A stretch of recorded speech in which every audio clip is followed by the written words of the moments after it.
jamaah yang hadir di ruang utama Masjid Nasrul Al-Akbar Surabaya yang dirahmati oleh Allah. Alhamdulillah, hari ini Rabu tanggal 25 Mei 2022 Miladiah, atau juga bertepatan dengan tanggal 25 Syawal 1440 Hijriah, kita bisa hadir untuk mengikuti kajian Rabu malam yang akan diasuh oleh Al-Mukarram Profesor Dr. Kiai Haji Muhammad Ali Aziz MAG. Tema pada malam hari ini adalah saat topeng terbuka. Untuk itu langsung saja kami persilakan kepada Prof. Ali Aziz untuk menyampaikan materinya. Nanti barangkali ada waktu sekitar 10 menit yang mau bertanya, dipersilakan. Assalamualaikum warahmatullahi wabarakatuh. Alhamdulillah wassalatu wassalamu ala rasulillah Sayyidina Muhammadin wa ala alihi wa sahbihi wa mawalah, amma ba'du. Para jamaah di Masjid Nasional Al-Akbar dan pemirsa dimanapun Anda berada, ada juga yang mengikuti acara ini sedang berkendara, hati-hati di jalan ya. Tebarkan sedekah selama di jalan raya, bukan membagi-bagikan uang, bukan, tetapi sedekahlah untuk berlalu lintas yang baik. Berikan kenyamanan pengendara yang lain, itu namanya Anda berkendara sekaligus bersedekah. Bersedekah tidak harus dengan uang. Kalau bapak mendengarkan istri yang sedang curhat, itu bapak tidak usah bicara sama sekali, dengarkan pokoknya, mengangguk-angguk terus, itu sedekah semuanya itu. Ibu-ibu juga begitu. Kalau anak lagi curhat atau bapak lagi curhat ya, itu dengarkan yang bagus, walaupun agak jemu ya, dikuat-kuatkan. Jam 8 malam sampai jam 11 ya sudah, pokoknya gini-gini, sedekah semua. Itu namanya sedekah lewat telinga. Sedekah lewat telinga. Mengapa saya sebut sedekah? Sebab orang didengarkan itu senang. Orang didengarkan itu senang. Dan orang itu butuh orang yang mau mendengar. Malam hari ini saya akan menyampaikan kajian maghrib ya, agak panjang hadisnya, tapi mudah-mudahan cukup ya. Judulnya Saat Topeng Terbuka. Bapak Ibu sekalian, orang menuduh bapak ya pada hal-hal yang seharusnya tidak, artinya secara realitas tidak, tapi bapak dituduh. Bapak tenang saja, tenang saja. Sebab siapa bapak yang sebenarnya itu nanti akan diketahui semua. Ibu-ibu juga begitu. Kalau sekarang dipandang mulia oleh orang-orang, dihormati ya, orang terpandang, jangan GR. Jangan-jangan selama ini pakai topeng. Nanti suatu saat pasti terbuka. Siapa ibu sebenarnya itu akan tahu. Saat itulah topeng kita terbuka.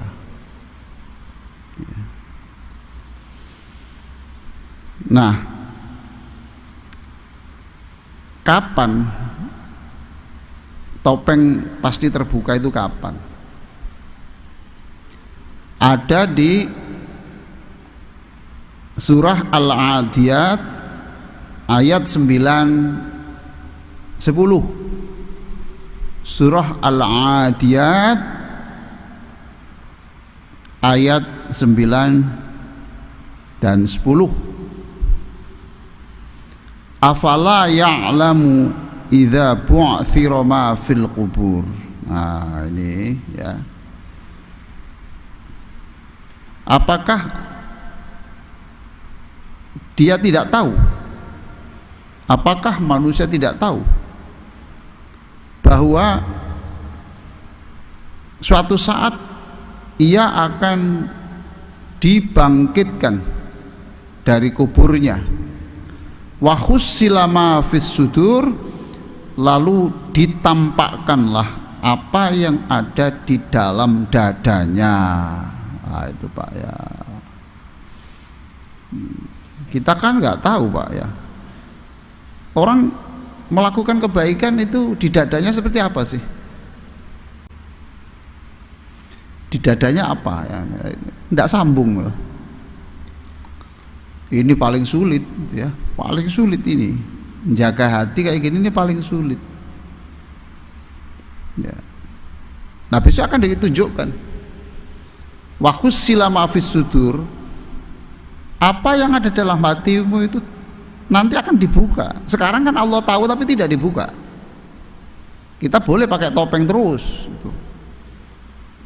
Ya dia sebenarnya perampok, tapi dia pakai topeng di kampungnya itu, dia ya pokoknya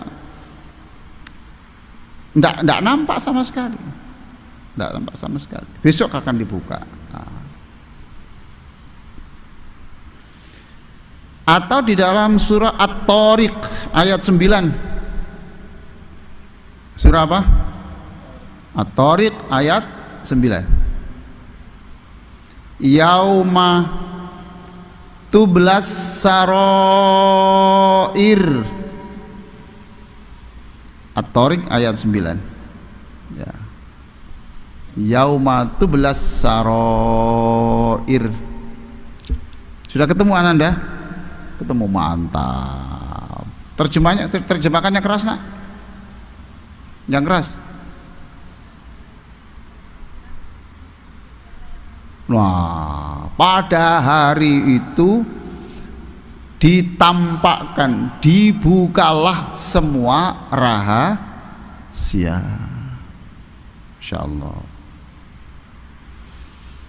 Nah, bagaimana cara membukanya?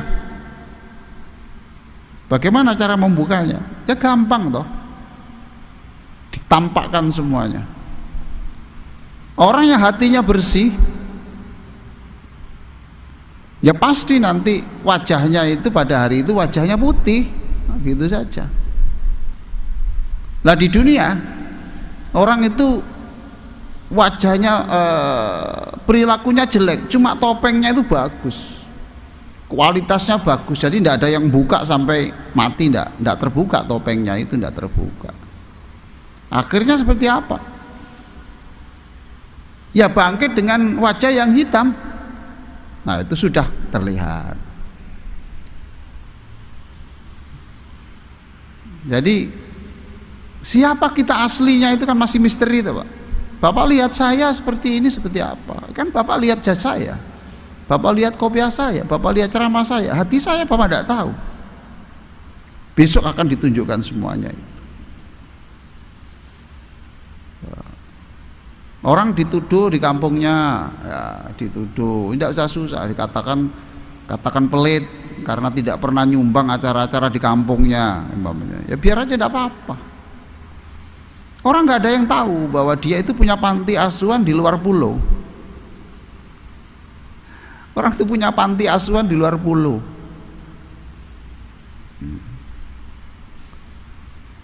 Subhanallah, tidak tahu. Ya sudah, pokoknya yang happy-happy saja, senang saja, tenang. Sebab semua kita itu besok akan ditampakkan. Maka silakan lihat surah An-Nur ayat 25. Surah An-Nur ayat 25. An-Nur itu 24. An-Nur itu surat 24 ayatnya 25. Sudah ketemu Pak? An-Nur ayat 25. Ketemu? Sudah? Nah, Pak Haji ketemu Pak Haji? Nah, dibaca yang keras Pak Haji. Terjemahnya Pak Haji. Pada hari itu Allah menyempurnakan balasan yang sebenarnya bagi mereka, dan mereka tahu bahwa Allah Maha benar, Maha menjelaskan. Masya Allah. Yauma idzi yuwaffihimullahu dinahumul haqq wa ya'lamuna annallaha huwal haqqul mubin. Pada hari itu Allah memberikan balasan yang sempurna sesuai yang sebenarnya.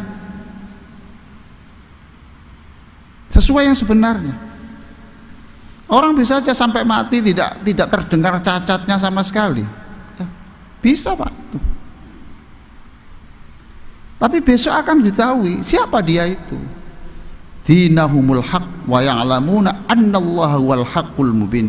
Dan mereka tahu bahwa Allah itu maha benar, al-mubin, maha menjelaskan yang sedetail-detailnya. Tapi Bapak Ibu kalau ingin besok tidak ditampakkan dosa-dosanya, gampang. Kalau sudah dimaafkan selesai. Kalau sudah diampuni tidak akan dibuka lagi.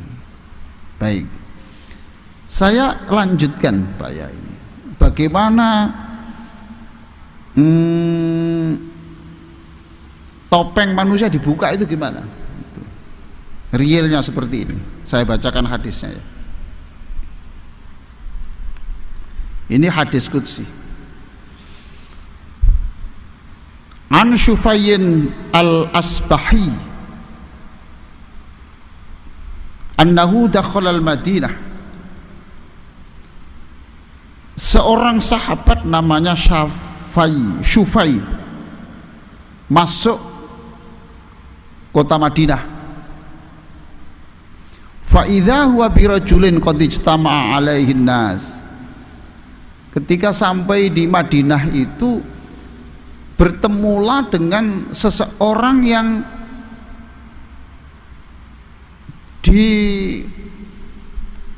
didatangi banyak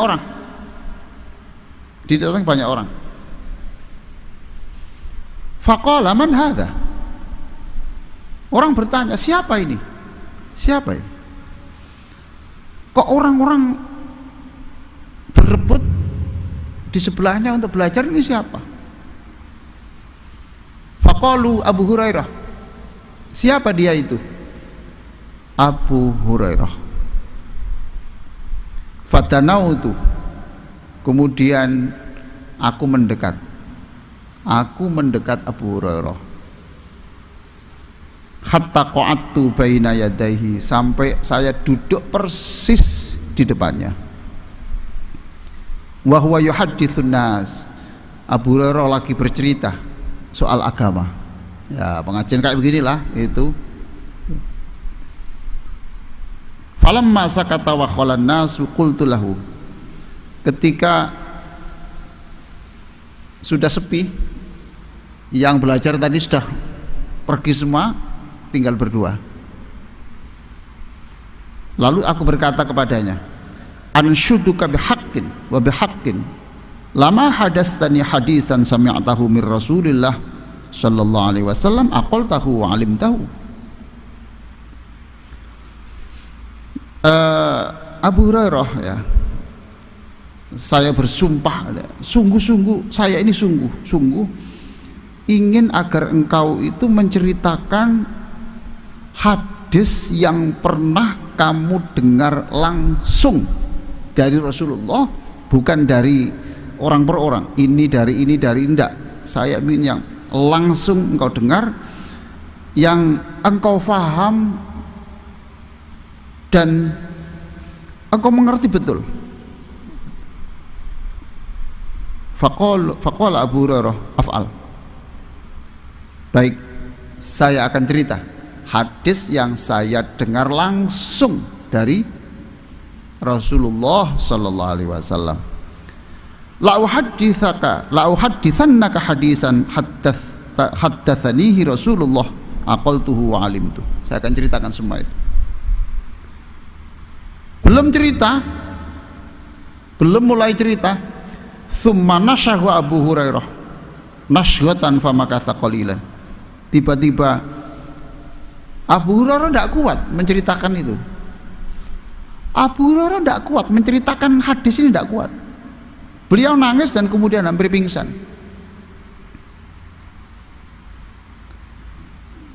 Tsumma afaqa, kemudian sudah mulai sadar, ngomong lagi, saya akan bercerita hadis yang kau minta itu. Dan waktu itu Rasulullah di rumah ini, ma ma'ana ahadun ghairi wa ghairuh, tidak ada lagi orang yang ketiga di situ, hanya berdua saja. Saya akan cerita. Tiba-tiba Abu Hurairah tidak kuat lagi, nangis sampai pingsan lagi. Tsumma afaqa, kemudian mulai sadar, ngomong lagi, mengusap wajahnya dulu, Masya Allah. Kemudian cerita, saya akan bercerita yang kau minta itu pesan Nabi yang saya terima langsung dari Rasulullah. Di rumah ini tidak ada orang lain, saya akan cerita. Tsumma nashahu Abu Hurairah nashhatan ukhra, mau cerita Abu Hurairah pingsan lagi, nangis lagi, tidak kuat menceritakan hadis ini, tidak kuat. Ya, saya akan cerita hadis yang saya dengar dari Rasulullah dan benar-benar tidak ada orang lain di rumah ini. Bersejarah rumah itu. Saya akan cerita. Mau cerita yang keempat kalinya. Tsumma nashahu Abu Hurairah nashwatan syadidah. Kemudian Abu Hurairah pingsan lagi, dan pingsannya ini keras sekali, lama sekali. Sudah 4 ya Pak, sudah 4 kali. Toh? 4 kali. Tsumma mala kharan ala wajih, kemudian dia mulai limbung lah. Jadi ketika yang keempat ini sudah mulai sampai tersungkur, wajahnya sampai tersungkur. Fasnatuhu alayya tawilan, kemudian kata Syufai ini, saya tarik, saya pangku. Insyaallah. Tsumma afaqa, kemudian mulai sadar.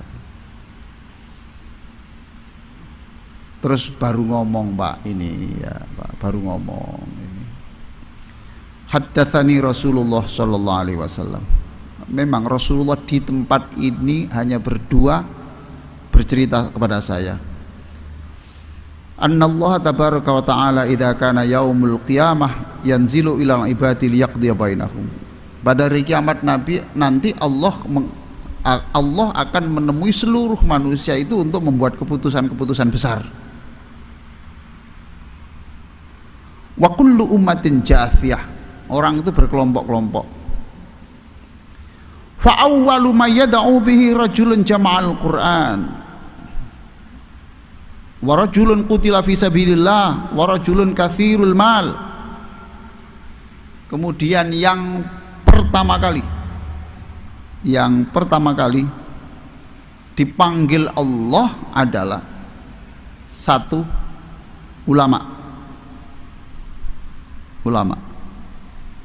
ustadz, syekh, apalagi syekh, kiai, apalagi ya pokoknya itu tah. Ya Allah, itu yang pertama kali panggil. Yang kedua, pahlawan perang. Yang ketiga, hartawan. Jadi yang panggil itu 3, agamawan, hartawan. Yang ketiga pahlawan. 1 agamawan, 2 hartawan, 3 pahlawan. Lalu yang pertama ulama. Insyaallah. Ya Allah, Ustadz Holik ya, mintakan ke takmir lah itu.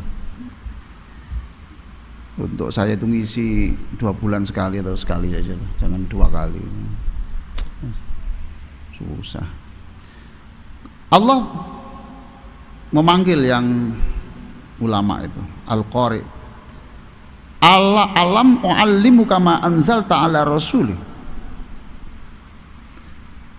tidakkah saya sudah mengajari kamu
Yang mau saya tanyakan tentang terbukanya topeng ini. Apa?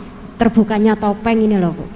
Ya, saya pernah mendengar istilah perbarui niat supaya kita ini tidak terlihat bertopeng. Itu maksudnya gimana ya? Perbarui niat. Jadi apa setiap harus melakukan apa harus ada niat gitu supaya tetap lurus, supaya topeng ini selalu bersih. Gitu. Mohon penjelasannya. Terima kasih. Selama yang ibu lakukan itu persis hatinya, ya berarti ya tidak bertopeng toh Bu memang. Makanya pada pertemuan yang pertama kemarin ya, kan saya sebut toh, ada hadis yang selalu ditempatkan. Imam Bukhari mengatakan, kalau kamu menulis apa saja, itu hadis yang pertama, ngaji apa saja, tolong yang Anda terangkan itu nomor satu adalah innamal a'malu binniyat, menata niat. Dan ini tidak gampang loh Pak. Lah sekarang kalau orang itu menjelang melakukan sesuatu kebaikan, aman, tapi di tengah jalan keluar lagi Pak. Keluar lagi. Sudah aman, besok ada orang menyebut keluar bangganya, lah tamat sudah. Itu loh, maka ya latihan dan minta tolong, jadikan kami ya Allah jadi orang yang ikhlas. Ini yang saya katakan berkali-kali, itu doa itu ya jangan hanya soal rezeki, jangan hanya soal penyakit, jangan hanya soal masa depan anak-anaknya. Mintalah kepada Allah supaya jadi orang yang ikhlas itu loh ya. Saya kira begitu ya. Cukup ya, ini masih banyak ini. Masalah Abdul Malik dan sebagainya, nggak apa-apa, nggak harus dihabis-habiskan. Demikian, mudah-mudahan manfaat. Allahumma sholli ala sayyidina Muhammadin wa ala alihi wa sahbihi ajma'in, walhamdulillahirabbil alamin. Allahumma inna nas'aluka ilman nafi'a wa amalan maqbula. Allahumma tahhir qulubana minan nifaq. Ya Allah, bersihkan kami dari kemunafikan. Wa a'malana minar riya'. Jauhkan kebaikan kami dari rasa ingin dipuji, rasa ingin disebut orang baik. Wa ayunana minal khianah. Jauhkan mata kami dari khianat, yaitu melihat hal-hal yang dosa. Rabbana atina fid dunya hasanah wa fil akhirati hasanah wa qina adzabannar. Wa sallallahu ala sayyidina Muhammadin wa ala alihi washabbihi wasallam. Alhamdulillahirabbil alamin. Wassalamualaikum warahmatullahi wabarakatuh.